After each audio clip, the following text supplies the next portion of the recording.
Now I've got an opportunity made, so I can click on this link, it would take me straight there. Or they always live under the related tab. So if I'm in his account and I want to see where's his opportunity, it's always under related. So related is always a spot where you have notes, you have files, as well as the opportunities. So this is a related tab is really a helpful place. There's a lot of things under here that you're able to use. And now this is where that opportunity is. So I'm going to click on this. It'll take me into the opportunity, and now this is where those sales tools and that RightBridge comes into play. So this is really the biggest part of that new sales process is the RightBridge tool, and this is the way that you're going to get there. So we've gone in, we have made the account, we've made the opportunity, and now we're in this section. So under the opportunity, I can do a few things. I can add more details if I wanted. I can go to related, again, notes and files. Anytime you see related, you at least have notes and files. Activity, I can track my activity from here. I can log my calls, I can log my meetings. I can set myself a task, which is a reminder for myself to do something. So a lot of different things I can do from here. Keeping track of all those things again, and then you have these sales tools to the right. And so the way this works is as I move through the stages, so when I move into a recommendation, these sales tools will change to kind of what fits in that recommendation. Regardless of if you're doing an insurance or an investment opportunity, you're going to get this client profiler report same way, same thing. So what I would do is now that I'm in here, I need to go in and I make that client profiler. That's the number one thing that every single securities agent or every single securities product that you're working on, you at least have to do this client profiler. And this is the only way to get to that link. You go into create an account, you create an opportunity, and it's available here under needs assessment or recommendation. So the only way to find this link is to be in one of these two stages. So I'm going to click on the client profiler. It's a single sign-on, so it's going to open it up. No required password or anything like that. Again, you've already signed into MyWFG and Salesforce, so it's going to automatically bring you into this. It brought over his name. It brought over his age. I've got that he's single, but I could say if he's married, I can check off married. It'll ask for his spouse's information. It'll ask me for some profiling information, right? So let the client kind of drive. This is something that you can sit down with the client and you could share this on your screen or have them sit behind the computer with you and fill this out together. So, you know, what are your concerns? So he's 67 years old, so he wants to live well in retirement probably wants to provide for survivors' needs, you know, fund late life care, protect his assets, maybe, you know, preserve his assets again and generate some portfolio income. Again, these are all probably general things that he's thinking about, right? So preserving, transferring, all these kind of things are all little parts of, you know, what you're thinking about as a 67-year-old probably. And then it's going to ask for the household income. So we will put raise income. I can put in, let's just say $150,000. Earned income, ends at retirement, and that's for the client. And this is important. So it's client or spouse. So that's just telling you that if you did have a spouse, you would need to come down and add another income, and that would be the spouse's income. So keep that in mind. You want to separate that out. Even if the spouse doesn't have, you know, if the spouse doesn't work or whatever it is, you would put a 0 in there, but you want to make sure that you separate out the household's income. It's going to ask you for dependents. Maybe you've got a couple of kids that are moved out of the house. It's going to ask you for household assets. So you can get really detailed here. So if you have somebody that wants to see a really big, you know, full financial report, you can choose to do that and add that in there. If you want to do something where it's just more general, so his liquid assets are $400,000. He's got a total assets of $1 million. You can do that. It'll generate a before retirement growth rate for those assets, post-retirement growth rate. That's just a default that you can put in there. You've got debts and liabilities, so you can add those in. You could say, is he paying any credit card debt, any mortgages, any student loans, really any kind of debt you can put in right there. You can put in any current life insurance holdings. This is not something that you would necessarily need to worry about if you were just doing a variable annuity. I mean, obviously this helps when you're talking about life insurance. You want more of that kind of stuff in there to see what the right number is for life insurance.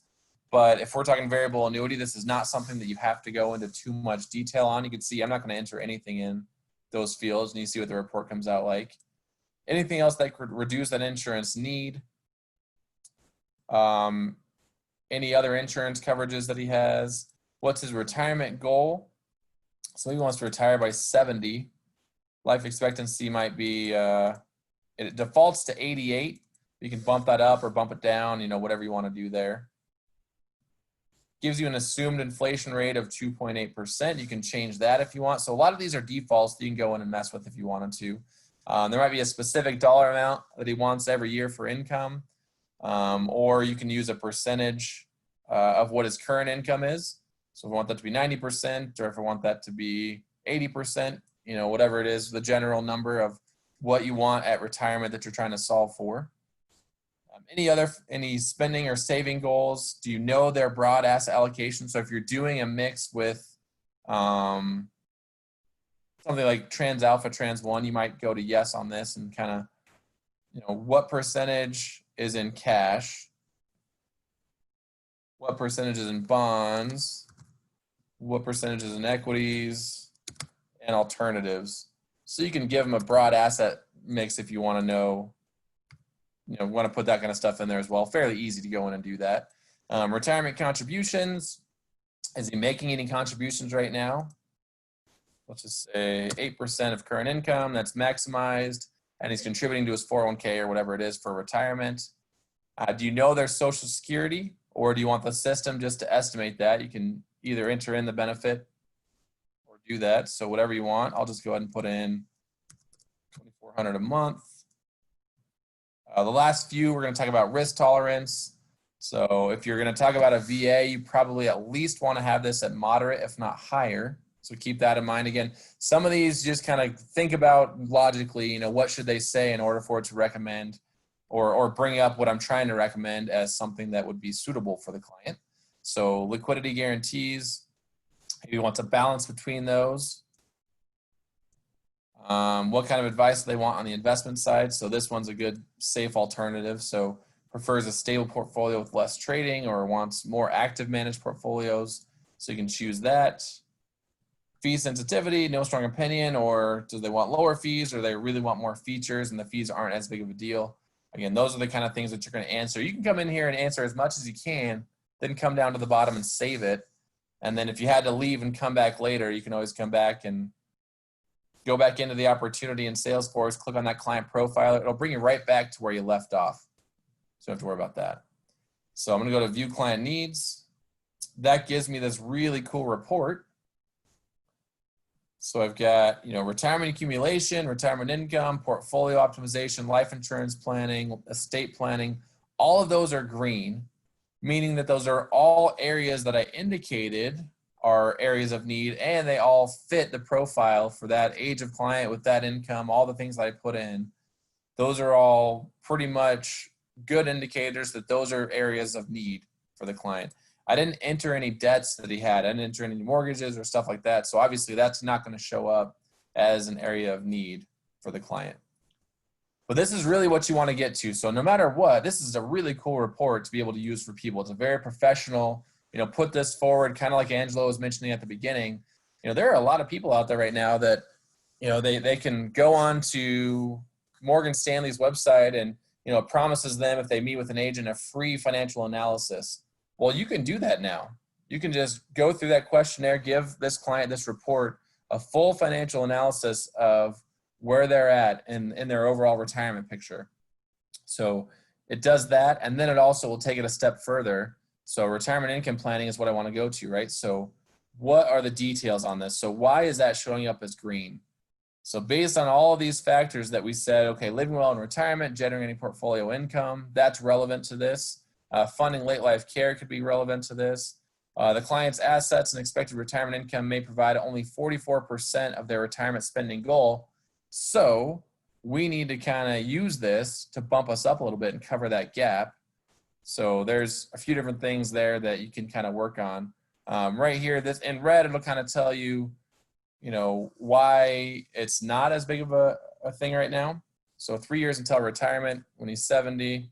That means you don't have as much time to really go through it, but that's it. And then it tells you what products can help you address this need. So I go to see all products, insurance solutions, trans alpha, trans one, and income annuity shows up as yellow, but as long as it's green or yellow, it's a product that you could use and recommend to the client. And the reason why is just going to say that because they're so far off from that spending goal right now, you're not going to be able to replace all of that. But again, that doesn't mean that an annuity, you know, can't help you out and getting you more of that income. So just that's the general report you're going to get. You can mess with those questionnaire. What I'd recommend you do is make an account for yourself and then come into this this client profiler, you know, make an opportunity for yourself, come in here and just mess with that questionnaire and some of the things in there and just see what you can do to get it to bump up for you. So you can download this report and save it and then come back into Salesforce. Again, the related tab is where the files go. So if you save this report, you can put it into the files. So you always have a copy of it. You can send a copy to the client so they always have a copy as well. And that's step number one. So for all products that you're using, you have to at least do this client profiler. So you can do that for anything, life insurance, whatever it is. So if you go to life insurance, it shows there's a pretty good life insurance gap. So you can see what products might be available for that as well. So insurance solutions, it'll tell you, and you've got IULs, VULs, term policies, all the different kinds of products that we sell that might help out address that need. So that's step number one. Now, in this case, I also mentioned that it was a rollover for a client. So we've done the needs analysis part. We've got that done. So what I do in Salesforce is we've done the assessment of the needs. So now I'm going to mark this stage as complete so we can move over to the recommendation stage. So mark that stage as done. Now we're in recommendation. So now my sales tools, I still have a link to that RightBridge profiler. So if I need to come back to it, I can still do that. But now I also have links to Trans One, the product guide, Transamerica, Crump, Everest, Nationwide, Prudential. So you can go to those sites now for the carriers and run illustrations or get the phone numbers for your wholesalers or whatever you might need to do to get that stuff run. So you would do that, you get illustrations, you'd put those in here, and then you have to use the client pro, or you have to use RightBridge again. So we've got the client profiler, but since it's an annuity and since it's a rollover, there's a couple of other reports that they're going to ask me for when I submit that application. One of them will be the rollover wizard. So whenever you're rolling money over from a qualified plan, you're going to have to do the rollover wizard. So if you click on this, it'll load. It's fairly straightforward. You might need a statement, or you might need to do a little bit of digging on the current plan that it's coming over from. So Raymond Fighter, I've got, you know, this is his Comcast 401k rollover. Single. You're going to go to, it's a 401k, and again, I'll say Comcast. I actually just worked on one for somebody, so we'll say Comcast. We'll say that $200,000 is what we're considering rolling. He is no longer, we'll say he still is employed. Either way, if you say yes, it's going to ask you more questions, right? Is he fully vested? Yes, 67. Does he have any matching going on? Yes. Does it offer in-service distributions? Yes. That Comcast is an enterprise company, so very large, obviously over 1,000 employees. What's the best description of the investment offerings in that 401k? We just looked at it. There's a couple of different things that they can do. They do have a fully managed third-party administrator. It's Fidelity. But they also have a list where you can just go into some target date proprietary funds as well. So just depending on where the client is, that's where I kind of mentioned you have to keep an eye on that, and you might need to do a little bit of research to see what's in there. So does he have any loans against it? How much is in company stock? How many funds are available? We counted them up. There were 12 in the plan that guy was in. Are they satisfied with it? This is really the biggest question. All of this is fairly, you know, a moot point. Really, if you're considering moving money out, it's because the plan doesn't currently match the needs of what they have. So no, the investment options are not up to par, or the options that he has are really not up to par with what he wants to have. So as long as you mark that as no, you're going to get a green report for the most part. Do they have any kind of financial access? So computer advice, phone advice, a lot of them anymore, you get kind of a computer, kind of advice on there. Do they have any insurance products? No, it's just an accumulation tool. And then you can mark this little arrow down here once you're done.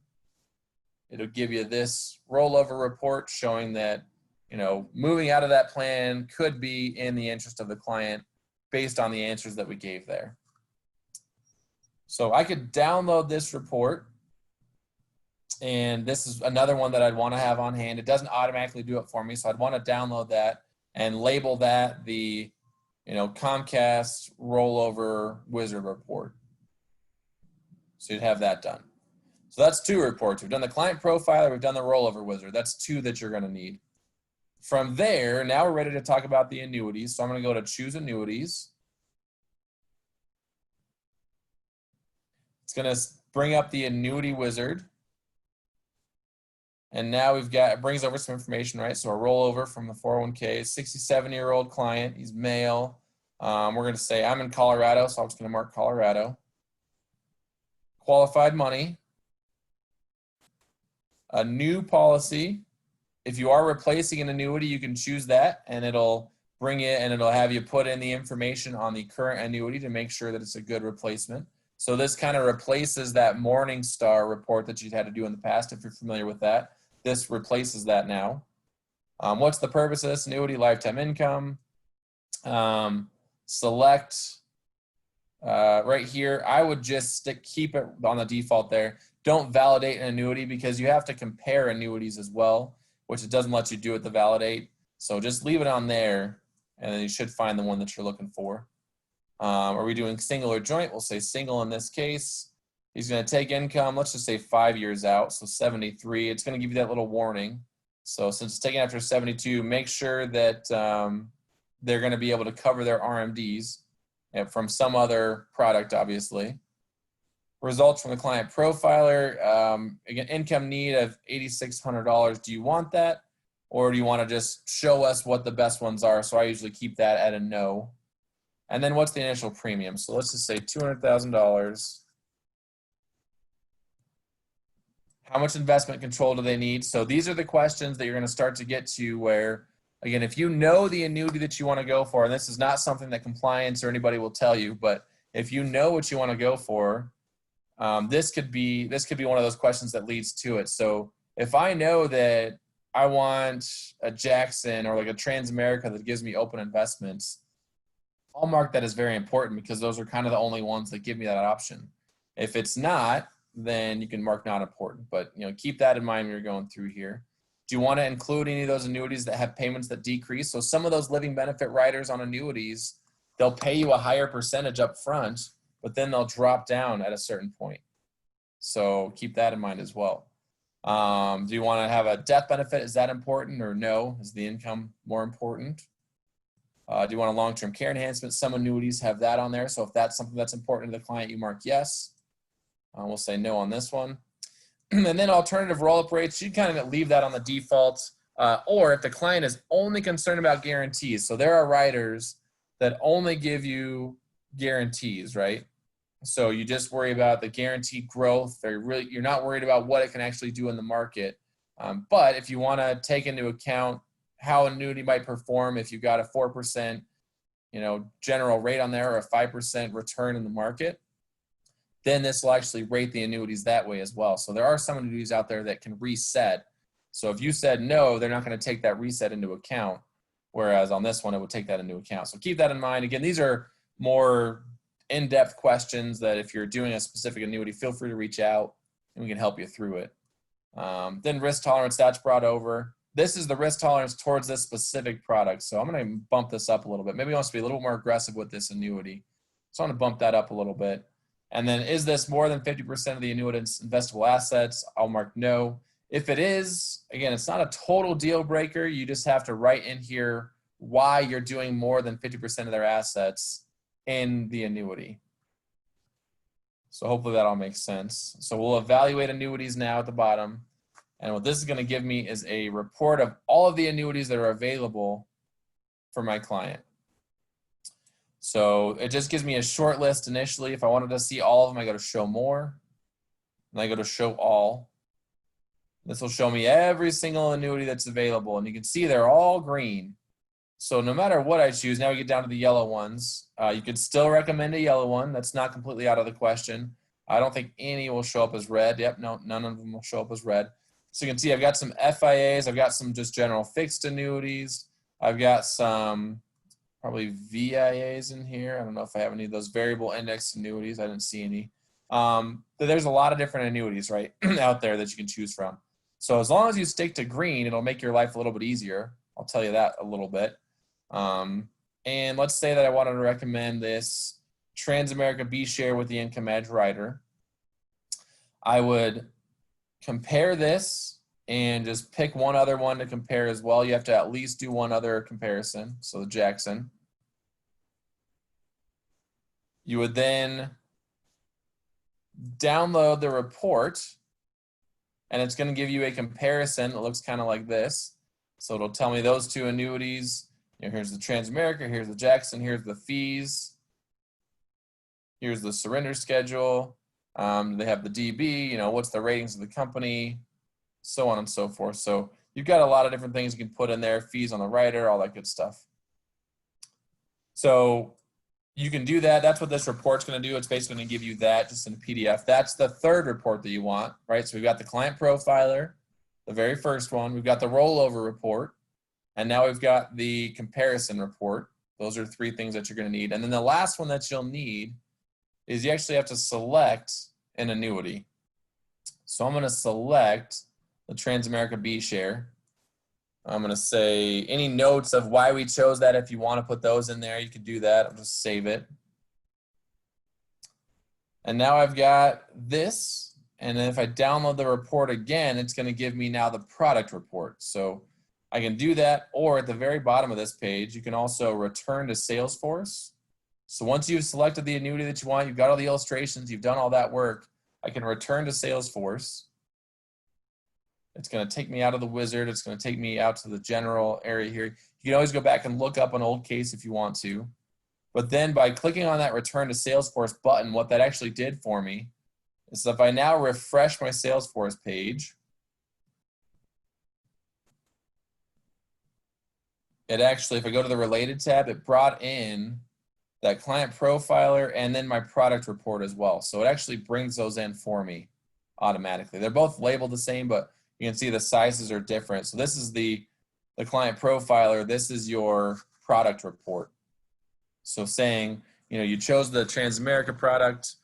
Here's all the details on that. Here's why it's a good fit at the time for the client. So it's just a really nice thing to have in your back pocket. And it's in the opportunity as well. So at minimum, you've got some due diligence done for yourself. So 4 or 5 years down the road, if the client's not happy with the product, you can always point back to, well, here, you can never predict the future at the time. You know, at the time, this was a perfectly suitable annuity for you. So that's all the RightBridge stuff. You've gone through, again, if you're just doing like a Trans Alpha or Trans 1, all you have to do is the client profiler. If you're taking money from a qualified plan, you will have to do the rollover wizard. But then if it's a VUL or a VA, you'll have to go in and do those other parts of it as well as far as the wizard goes. One other thing to point out, just to kind of give, just for your knowledge, oops, I want to go back to the client profiler here. So if you are doing this for just a life insurance, let's say that you're in Chicago and you have an Illinois resident client and you're going to do a life insurance policy for, you can still do this client profiler and kind of validate your reasoning for recommending life insurance, right? So you can do this part, but you can't do the life insurance wizard. And the only reason for that is if I go to life insurance wizard and I put in the state of residence is Illinois, the only products that are loaded in here are variable products. So it's not going to show you all of the term and IUL and all that kind of life insurance stuff. So the only products that are loaded in fully are the state of New York. All the rest of the states, we're still trying to catch up. But just kind of keep that in mind. You can't do the wizard if you're just doing an IUL or a fixed type product. If you're doing variable, it's all in here. But if you're doing some kind of fixed product, it's not all in there. So you can do this first report, but that's about as far as you're going to go. So hopefully that makes sense. From there, I've done the recommendation. I've got my illustrations. I know what product we're going with. I can mark that stage as complete now in Salesforce. And now under the application phase, I've got links to DocuPace. I've got the link to iGo. If it were there, I've got a link to Firelight. So you can kind of link over to all those kind of places and just keep track of the business as you're going. So once you're all done with it, you'll close out that opportunity as hopefully a one opportunity as a sale accepted. And then you've always got this nice little picture in Salesforce of exactly how that sale happened. Again, 4 or 5 years down the line, if something happens, you're able to come back in and show that what you recommended was perfectly suitable for that client. So that's what I wanted to go through with everybody. And I'm glad everybody saved questions towards the end. So we've got a few minutes left. I think you should be able to unmute yourself, I believe, or throw a question into the Q&A or raise your hand. I should be able to unmute you if you'd like. But any questions on anything that we went through? I know it was very fast, but hopefully it showed you some of those things to go through. They have to ask the questions through the chat. Okay. So we can't unmute on this particular way we are set up today. Well, we could, but if you would have to raise your hand or ask a question through the chat. That's what I thought. Yeah, the raising hand thing. Yeah. So, yeah, feel free. Type it in. I'll give it a few minutes here. I don't have anything for the next. A 12:15 my time, so I have a little bit of time to play with after here. It's more just if anyone has any questions. I mean, obviously you were very thorough. You went through a lot of the pretty much all the scenarios that we're going to run through. So the good thing is this is recorded. You guys will be able to go through it and be able to view this anytime. And, maybe if there's a part you missed, we'll be able to rewind it and that kind of thing. But we just want to see if there's any questions. We're happy to take them right now. Anything you want us to drill down with a little bit better, anything that's still not clear, we're available.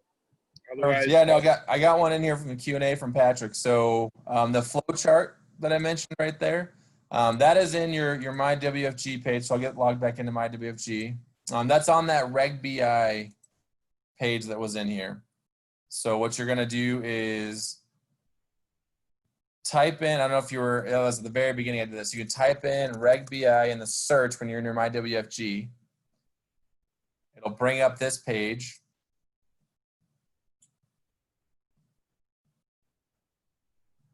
And there is this TFA best interest sales process diagram. So it's like a flow chart of what you're going to go through.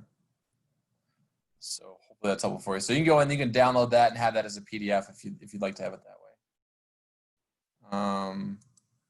Chat. So there's the chat. Can't open up the chat. Perfect. Awesome. I think I saw somebody go into the chat, but it's locked out. It's not opening up for me for some reason. I don't know what's going on there. So hopefully that helps you out. It's in the Q&A. Hopefully that answers that question for you there. Again, if you have any other questions, I think I was able to show you there on the BPC. Since I think if you missed that, Patrick, another thing that you can put in here is instead of /RegBI, put in /BPC, Business Productivity Consultant, which is what my title is. And there's my information on this page where you can reach out to me with any emails that you guys think of after the fact as well.